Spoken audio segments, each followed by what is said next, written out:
Alright guys, I am back with my review of American Horror Story Coven, Episode 8, The Sacred Taking. And this one starts off with Queenie walking around the sketchy area at night. This homeless man tries to rape her, but she fights him off with her voodoo powers. And then Zoe and Madison show up, and they're like, Queenie, what are you doing? Come back to the Coven. And she says, no, Marie set me straight, you guys were never my friends. And Madison's like, oh, you're going to leave because some girls were making fun of you. Fiona slit my throat, which was a good point. But Queenie says that her powers are going to get stronger being with Marie. And she stabs the homeless man in the chest. And Zoe and Madison are like, oh my god, which is funny because Madison flipped a bus over to kill all those fraternity guys. And I know a lot of them did participate in raping her, which was justified that she killed them, but I'm sure there were a lot of other innocent people on that bus, and she killed them all, including Kyle, who was innocent. But anyways, so Queenie kills this homeless man and rips out his heart because apparently he had raped 3 girls already, and she knew that, so she wanted to get his heart because Marie needs a dark heart in order to make this potion and increase her powers. And Queenie says that a war is coming and the witches are going to lose.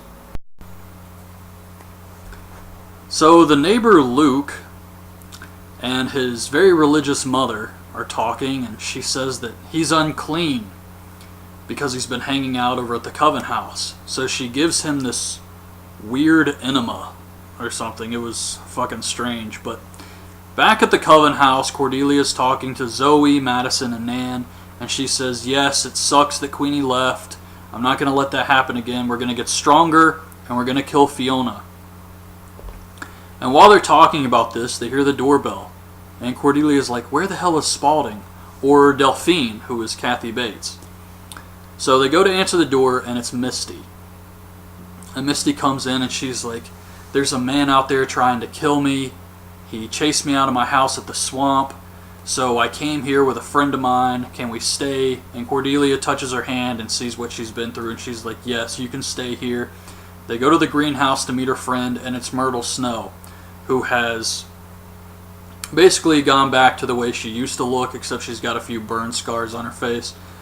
But she says that Misty's power of resurrection is harder than any of the 7 wonders, and therefore Misty is the new Supreme. So that was a pretty big shock to me. I don't know if it's true though, because Cordelia, when she heard this, made some weird face. So I don't know if Misty is the true Supreme, but if she is, that was a cool twist.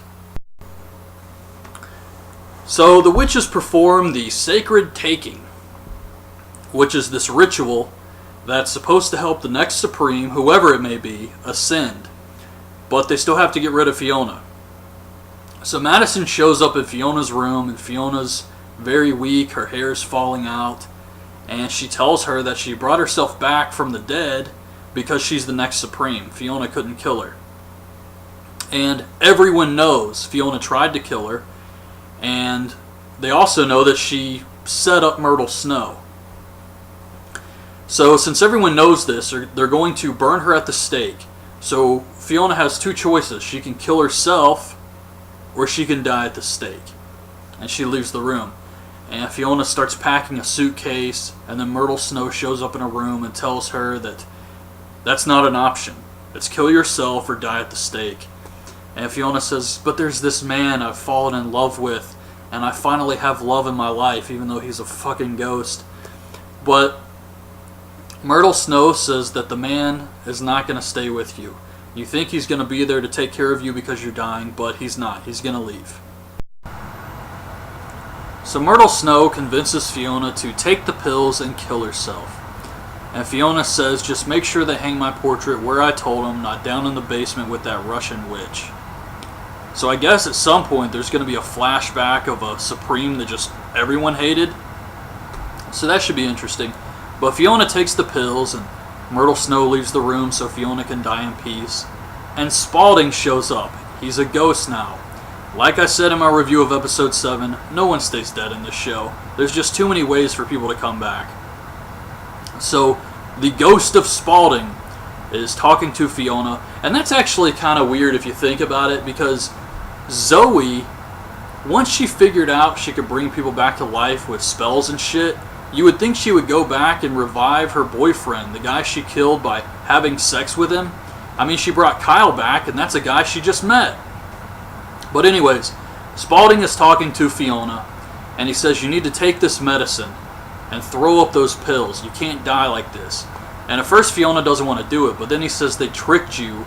Madison is not the next Supreme. It's some dirty swamp witch.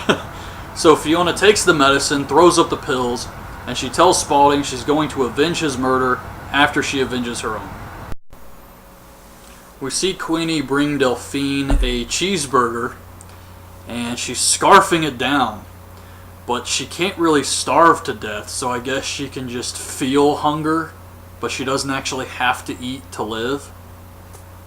But Marie comes in and she tells Queenie to never feed her again. Queenie leaves, and Delphine is basically smarting off to Marie, saying that, what can you do to me? You can't kill me. And if you put me back in the box, in 100 years they'll just dig me up again. And Marie cuts her hand off and has big plans to torture her, she says.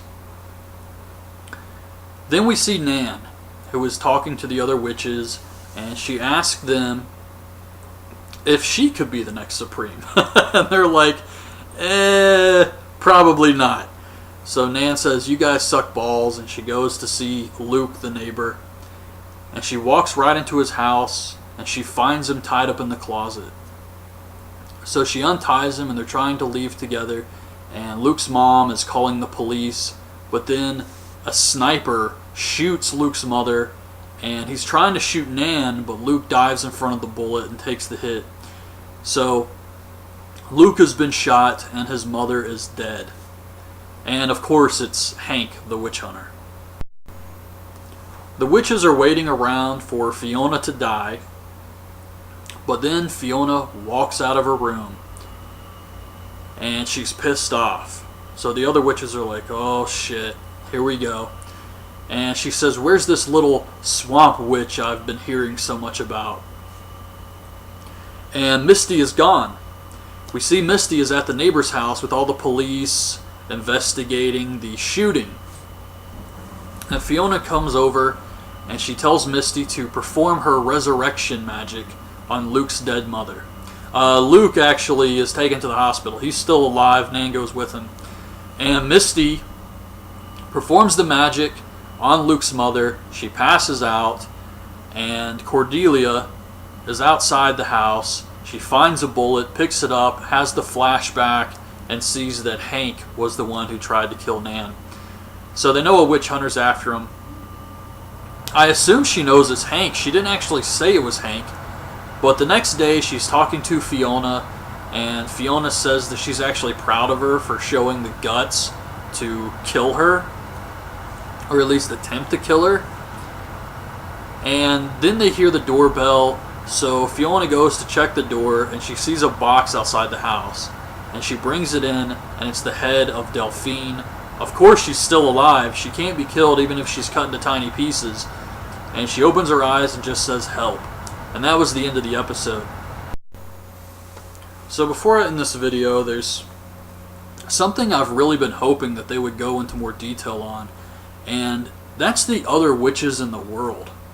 You can't tell me that this Coven in New Orleans is the only Coven left in the entire world. It just doesn't make a lot of sense, because you have a council of witches, an entire council of witches for like 4 people. Zoe, Madison, Queenie, and Cordelia. Fiona's the Supreme. So there has to be other covens in the world, right? So what happened to all these witches? Where are they? And if they've gone extinct, what happened to them? So I really wish they would elaborate more. They could really go into more detail with this entire universe if they wanted to, which I think would be cool. But Fiona said early on in the episode that she didn't want to be put in the basement with that Russian witch.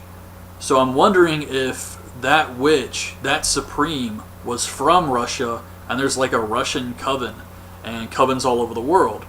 But it's also kind of weird that the Supremes always seem to come from this one coven in New Orleans. And that's where they put all the pictures. Like, what is so special about this coven? And there's just a lot of stuff that if you kind of poke around with the storylines in the show, you kind of need more answers. And I would like for them to actually go into detail on some of this stuff and just kind of flesh out the universe a little more. When you're bringing in people like the Council of Witches, you kind of have to show that there are other witches out there. I mean, we know there are other witches like Misty and stuff, but there has to be other groups, especially if there are witch hunters. I mean, in this episode, Cordelia tells Fiona, after she touched the bullet, that there are witch hunters after us. So there has to be multiple witch hunters. They've come across people like this before in the past. And if there are so many witch hunters, there has to be more witches, right? So anyways, as far as this episode goes, I thought it was pretty good. It had some good stuff for sure. The stuff with the neighbor I didn't really care for. It wasn't very important. I mean, he's been a very minor character so far. So that didn't really do anything for me. But the stuff with Cordelia, Myrtle Snow coming back, them trying to kill Fiona, I think is definitely building up to a huge fight with Fiona. Fiona is definitely a villain. I think she deserves to die just because of all the messed up stuff she's done to everybody else and just being so selfish. And so she's definitely a villain, but then you also have Marie, and they're going to need Fiona to fight against Marie. But anyways, it was a decent episode this week. So that's my review. Hope you guys liked the video. Leave your thoughts on this week's show in the comments, or last week's show, and thanks for watching.